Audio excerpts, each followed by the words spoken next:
HR-V RS kini bermesin hybrid, menggantikan posisi HR-V RS yang dulunya bermesin turbo, yang mungkin akan menjadi populasi yang langka di kedepannya. Nah, apakah di saat era gempur mobil hybrid ini memiliki HR-V RS turbo masih worth it? Atau mungkin sudah tidak relevan lagi? Atau justru memilikinya mungkin lebih memiliki daya tarik karena memang rasa berkendara yang hanya ada di mobil ini saja? Ikuti video ini sampai habis.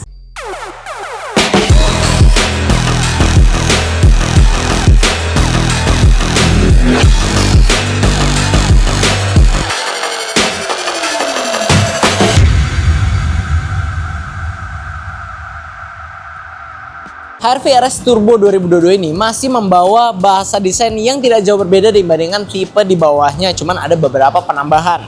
Dia masih menggunakan sama-sama headlamp yang sudah LED dengan daytime running light, serta fog lamp di bagian bawah yang juga sudah lampu LED. Perbedaan dibanding tipe di bawahnya, paling besar itu ada di grillnya yang sekarang berbentuk kotak-kotak ini, yang terlihat memang lebih sporty dan agresif karena warnanya juga yang dark chrome, jadi bukan fully chrome yang bling-bling banget gitu ya, jadi tetap agresif. Di bawahnya juga sudah ada body kit dan lower lip yang bikin mobilnya tampil lebih sporty, serta ada list merah di sini.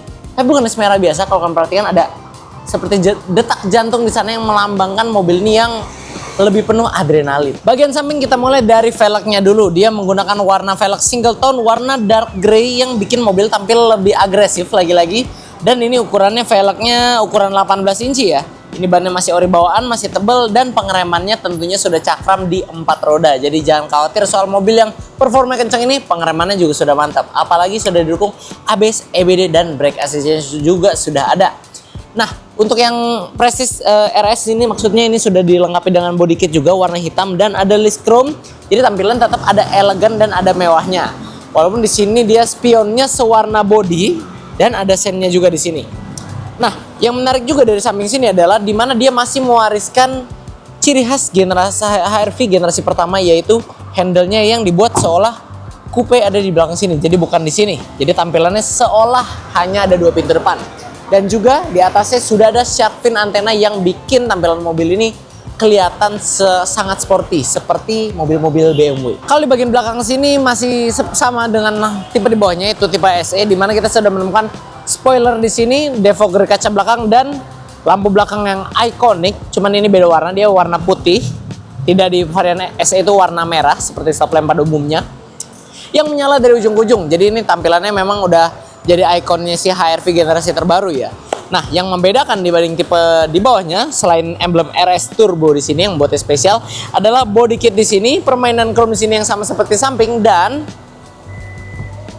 fitur power back door yang bikin kalau kalian keluar atau masukin barang itu lebih praktis, lebih mantap, dan kelihatan juga lebih mewah seperti mobil-mobil mahal pada umumnya. Kalau ngomongin desain eksterior sih kayaknya Honda HR-V itu adalah salah satu mobil yang punya fanbase paling besar di Indonesia dibandingkan SUV kompak yang lain ya. Karena memang dari dulu HR-V itu terkenal dengan SUV yang ganteng, keren, dan modis untuk kaum pria ataupun wanita. Dan terlebih di HR-V RS ini desainnya itu sporty banget, agresif banget, galak banget, dan emang menurut kami ini juga yang paling ganteng di kelasnya. Beda dengan HR-V RS Hybrid sekarang, itu desainnya lebih ke modern, minimalis, futuristik gitu ya, seperti mobil-mobil listrik zaman sekarang.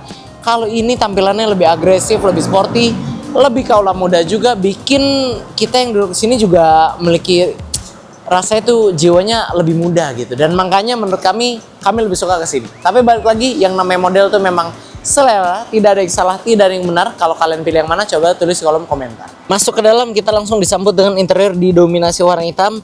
Joknya sudah full kulit dengan stitching merah dan pori-pori supaya kita nggak cepat panas.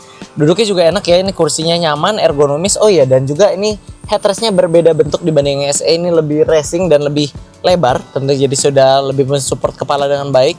Dan di sini bagian door trimnya ini disambut dengan soft touch sebelah sini, soft touch di sini, jadi materialnya juga lebih bagus dibandingkan tipe yang paling bawah. Ada tombol electric return mirror di sini, power window di sini, dan central lock sebelah sini. Disambut juga dengan armrest yang difungsikan juga sebagai console box di tengah sini yang juga sudah bahan soft touch. Nah, ini juga setirnya nggak kalah keren karena selain ini sudah full kulit dengan stitching merah yang menambah tenaga mobil ini, dia juga sudah punya tombol lengkap-lengkap. Ada audio steering switch sebelah sini, ada Honda Sensing sebelah sini, cruise control, dan ada Honda Lane Watch juga yang bisa kalian gunakan supaya ngelihat blind spot sebelah kiri. Dan di sini kita juga sudah dapat kaca panoramic roof yang besar, cuman sayangnya masih manual. Pengaturan tirainya ini sama seperti joknya yang juga masih manual pengaturannya walaupun sudah lengkap. Nah, di sini layout dashboardnya juga sudah baru dan sangat driver oriented ya. Karena di sini ada penutup sini yang untuk mengakses ke kompartemen sebelah sini. AC-nya sudah balik ke knob lagi dan memang ini kesannya gurih sekali, mantap sekali. Kelihatan mewah walaupun udah bukan digital lagi, yang full digital maksudnya ya, yang tidak lebih baik digunakan. Nah, ini juga kombinasi dengan bahan plastik soft touch dan plastik sebelah sini. Dan yang unik sekali lagi di sini ada head unitnya yang bentuknya sayang ya. Kenapa dia harus disambungin kayak TV tabung belakang sini ya? Beda sama HRV di luar negeri yang modelnya udah floating seperti mobil-mobil Mazda. Cuman kami rasa kalau yang hal-hal seperti ini bisa di-upgrade sendiri lah. Dan juga mobil ini karena tipe paling tinggi sudah dilengkapi dengan 6 buah airbag. Ada pengereman elektronik di sini untuk rem tangannya, ada brake hold dan ada drive mode selector di sebelah sini kalau kita mau rubah mode berkendara menjadi yang sport. Masuk belakang ini seperti HRV yang kita kenal, yaitu terlega di kelasnya. Ini kita kaki bisa selonjoran, sangat luas sekali. Headroom pun luas dan armrest ini headrestnya juga nyaman. Door trimnya juga nggak disunat ya, karena ini masih ada soft touch yang kita temukan di bagian sini. Ada kantung penyimpanan. Idealnya duduk di sini walaupun lega, idealnya tetap 2 orang. Kenapa? Karena selain ada tunnel naik dikit di sini, joknya juga posisi agak lebih tinggi untuk yang tengah walaupun sudah dapat headrest sebelah sini. Tapi kalau kalian cuma berdua itu ideal banget karena di sini bisa diturunin untuk difungsikan sebagai armrest dan cup holder. Kalau kalian kepanasan, tenang aja, nggak bakal. Di sini sudah ada AC, 2 ventilasi di sini yang bisa diatur, dan ada 2 USB charging slot di sebelah sini dan 1 kompartemen lagi di sini untuk kalian taruh penyimpanan barang. Dan yang ikonik di belakang sini ada 2 yang disebutkan oleh semua reviewer mungkin. Yang pertama adalah lampunya yang pencetan itu elektromagnetik. Ini nggak bisa diatur gara-gara dari depan, nanti kita pakai stock switch saja. Dan panoramik warungnya yang kita harus setel dari sebelah sini secara manual. Ini memang sekarang panoramik sunroof warung HRV ini agak nggak praktis ya. Masih dicopot, masih operasian itu masih 2 tangan, nggak bisa 1 tangan. Dan ini simpennya agak ribet. Ini yang banyak dihujat sama orang-orang dan kita juga setuju, ini agak aneh. Tapi anehnya masih dilanjutkan di HRV RS Hybrid yang facelift. Jadi nggak ada improvement daerah sini dari Honda. Cukup membingungkan tapi ya sudahlah. Honda HRV RS Turbo menggunakan mesin yang sama seperti Civic dan CR-V Turbo. Hanya saja sudah disesuaikan ke badan SUV compact sekelas HRV ini. Hasilnya, mesin ini bisa menghasilkan tenaga sebesar 177 PS pada putaran 6000 rpm dan torsi maksimal 240 Nm pada putaran 3000 rpm. Tenaga ini disalurkan ke penggerak roda depan melalui transmisi Civic. 1500 turbo ditempatkan di mobil yang badannya seukuran HRV ini. Udah jelas hasilnya bikin nagih. Responsifnya pakai banget, tarikannya juga mantep banget mobil ini.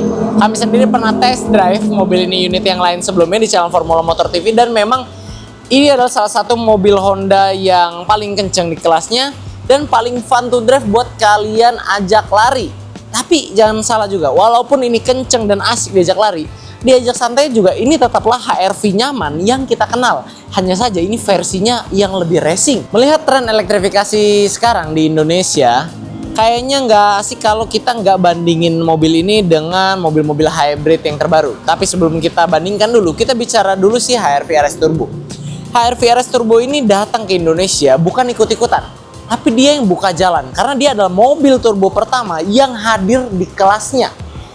Yang membuat jalan untuk kereta turbo ada sampai saat ini. Nah, sekarang HRV RS Turbo sudah digantikan oleh HRV RS Hybrid. Kalau kita bandingkan secara tenaga di atas kertas, mobil ini mungkin bukan yang paling kencang, tapi kita sudah riset 0 ke 100 antara mobil RS Turbo ini, RS Hybrid dengan kereta turbo. Dan hasilnya tetap tidak bisa dipungkiri kalau HRV RS Turbo ini adalah yang paling bertenaga dan yang paling kencang, walaupun dibandingkan dengan HRV generasi terbaru yang sudah hybrid. Oleh karena itu, menurut kami ini adalah mobil yang cocok untuk kalian yang suka adrenalin, suka mobil yang responsifnya itu mantap, tenaganya kencang, dan memang suka rasa berkendara yang maksimal dan sangat fun to drive. Beda dengan mobil-mobil hybrid zaman sekarang yang memang lebih mengedepankan efisiensi bahan bakar. Nah, kalau bicara efisiensi, orang-orang mungkin takut, ini mobil kencang, jangan-jangan ini mobil boros. Ternyata enggak juga, karena kita bandingkan dari HR-V RS Turbo, kereta turbo dan HR-V RS Hybrid, ternyata angka yang diperoleh si HR-V RS Turbo ini masih sedikit lebih irit dibandingkan si kereta turbo. Jadi bisa dibilang angka konsumsi bahan bakarnya mirip-mirip sama Honda Jazz 1500 biasa gitu loh, tapi ini tenaga jauh lebih besar. Kalau dibandingkan HR-V RS Hybrid sih memang berada di level yang berbeda ya. Kalau HR-V RS Hybrid ada di angka 20-an kilometer per liter, klaimnya si Honda. Belum banyak yang nguji sih memang. Tapi kami yakin kalau mobil hybrid memang pasti jauh lebih irit dan memang harus jauh lebih irit dibandingkan mesin konvensional turbo seperti HR-V RS ini. Tapi meskipun begitu, dengan apa yang kita dapatkan, performanya yang sangat tinggi, dengan konsumsi bahan bakar yang jauh dari kata boros, menurut kami mobil ini, performa mesinnya ini sih boleh-boleh banget buat kalian pertimbangkan untuk kalian miliki. Sekarang kita bicara harga. HR-V RS Turbo 2022 yang kondisinya masih seperti baru ini kami jual hanya di 370 jutaan OTR-nya. Harga yang mirip banget sama HR-V SE baru. Padahal mesinnya jauh berbeda, fiturnya juga jauh lebih komplit dibandingkan yang SE. Membuat value for money HR-V RS Turbo ini ketika kamu beli second itu sangat-sangat baik. Dan walaupun HR-V RS ini bukanlah tipe HR-V yang paling banyak dipilih di antara tipe HR-V yang lain, dia hanya beberapa persen lah dari seluruh populasi HR-V yang ada di Indonesia. Itu yang membuat mobil ini menjadi statusnya langka dan bisa jadi tidak menutup kemungkinan akan menjadi barang kolektor di masa yang akan datang karena peredaran barangnya yang sedikit di Indonesia. Jadi bisa disimpulkan HR-V RS Turbo ini adalah mobil yang tidak bisa digantikan dengan HR-V RS Hybrid. Karena HR-V RS Turbo ini menyasar segmen yang berbeda. Mobil ini menyasar segmen yang mau memiliki mobil yang performanya tinggi, memacu adrenalin, namun tetap bisa nyaman untuk dipakai harian. Nah, walaupun dia tidak seirit HR-V terbaru sekarang, tapi dia memiliki nilai eksklusivitas yang lebih karena peredaran yang sedikit, sehingga ini mobil yang tepat buat kamu yang menyasar mobil yang bukan sekedar alat transportasi, tapi juga alat yang bisa menggugah adrenalin. Nah, itu dia review singkat dari HR-V RS Turbo 2022. Jika kamu ada punya pertanyaan, silahkan tulis kolom komentar. Jangan lupa like video ini bila kamu menyukainya, dukung kami dengan cara subscribe channel kami, dan jangan lupa bunyikan lonceng notifikasi agar kalian tidak ketinggalan update dari kami. Pada akhirnya gue Rainer pamit undur diri dulu, sampai ketemu di video selanjutnya.